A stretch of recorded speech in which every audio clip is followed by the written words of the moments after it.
the games we've gone, but like especially on the road, I think it was be aggressive. But yeah, the start. That's kind of how if we don't start well, it's hard for us to come back, especially on the road. But the start was really good. Coach, WVU's last 2 wins came whenever they overcame double-digit second-half deficits. What was your message to your guys whenever they cut it to 2 there after overcoming that deficit there?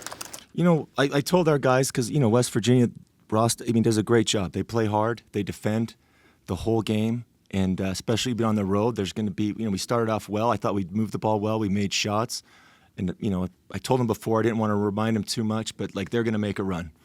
Right, so try to use my timeouts. I think TB did a good job keeping his composure and controlling the tempo. And I think we had 7 turnovers in the first half and 5 in the second. And that's been a point of emphasis for us offensively, not turning it over.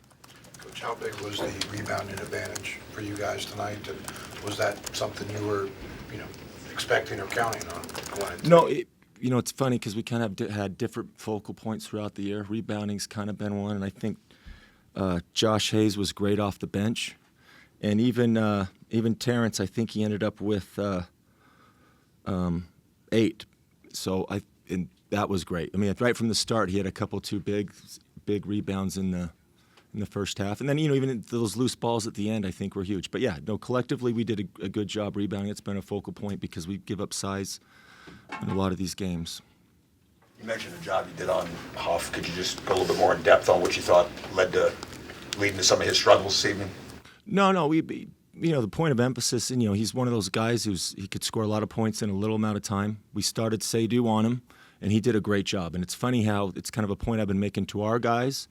How you focus on the defensive part of it, which Seydou, he took the challenge of guarding Huff, and it's amazing how it makes your offensive game easy. But there was a couple late in the game where James did a great job. Like he was aware of him coming off that pick, and we were a little bit late, and he jumped out there for a second. So great job by Seydou, and I think collectively as a group we were aware of him for most of the night and did a good job. I know it's a smaller piece of a much larger puzzle, but have you ever seen a game have 7 reviews and like that, and plus also 6 in the first half as well? Yeah, I've had a few like that, but that's different in the NBA with the challenges. But yeah, no, I think we won both of ours tonight, which is interesting. But we had nothing close like that to college. It might be a record. I assume you like the challenge rule then. It's a slippery slope. It's kind of hard because I don't know if the referees like it, but I think it's a good challenge. But it'll be interesting because I think it'll continue to, just like in the NBA, it'll grow to encompass more things, which can make it a little more difficult. But yeah, I think it's good. Did he use both of his as well? I used 2. He used 1 for sure. And they were all successful. Last one.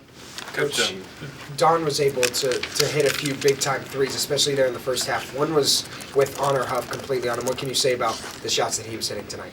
Don. We need Don to win, and I think the point I've tried to ask Don to do is be aggressive. And I think he did a much better job defensively. We showed him a couple clips at halftime to the question about rebounding, where everybody was rebounding. But Don's our he and James are our 5th-year center, and I think Don did a good job of just keeping it steady, if that makes sense. Like getting too high, too low, but we need Don to make shots to win. Thanks, Coach. Thank you, guys. Thank you, Coach.